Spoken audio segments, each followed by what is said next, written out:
লোক সংস্কৃতি সংসদের উদ্যোগে এবং কৈলাসহর পুর পরিষদের সহযোগিতায় আগামী 28 এবং 29 ডিসেম্বর কৈলাসহর অনুষ্ঠিত হতে যাচ্ছে দুদিনের রাজ্যভিত্তিক বাউল উৎসব। এই উৎসবে রাজ্যের বিভিন্ন প্রান্তের বাউল শিল্পীরা অংশগ্রহণ করবেন। বাউল সঙ্গীতের এই বিশেষ আয়োজন অনুষ্ঠিত হবে কৈলাসহরের গোবিন্দপুর এলাকায় অবস্থিত রামকৃষ্ণ শিক্ষা প্রতিষ্ঠান ময়দানে। লোক সংস্কৃতি সংসদের বরিষ্ঠ সভাপতি অরুণনাথ সর্বস্তরের মানুষকে এই অনুষ্ঠানে অংশগ্রহণ করে বাউল সঙ্গীত উপভোগ করার জন্য আহ্বান জানিয়েছেন। এই আয়োজনের সাফল্য নিশ্চিত করতে শুক্রবার ত্রিপুরা রাজ্য সরকারের সমাজ কল্যাণ ও সমাজ শিক্ষা দপ্তরের মন্ত্রী টিঙ্কু রায়ের চণ্ডীপুর স্থিত বাসভবনে দেখা করেন লোক সংস্কৃতি সংসদের বরিষ্ঠ সভাপতি অরুণনাথ, সমাজসেবক অরুণ সাহা, আইনজীবী তথা বিশিষ্ট সমাজসেবক সন্দীপ দেবরায় সহ অন্যান্যরা। লোক সংস্কৃতি সংসদের উদ্যোগে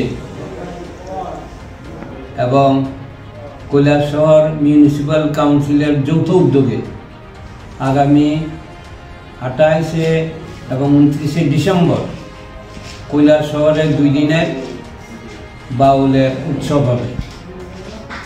সারা রাজ্য থেকে বাউল শিল্পীরা আসবেন।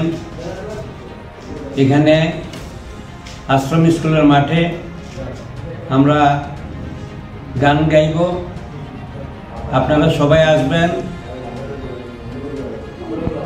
আনন্দ উপভোগ করবেন এবং যেসব শিল্পীরা আসবেন তাদেরকে আপনারা উৎসাহিত করবেন।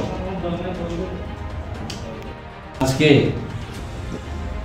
ত্রিপুরা রাজ্য সরকারের অন্যতম মন্ত্রী টিঙ্কু রায় মহাশয়ের সঙ্গে এই 2 দিনের বাউল উৎসবের ব্যাপারে বিস্তারিত আলোচনা হয়েছে এবং উনি সব ব্যবস্থা করবেন এবং আমরা সারা রাজ্য থেকে এসে আপনাদের গান শোনাবো।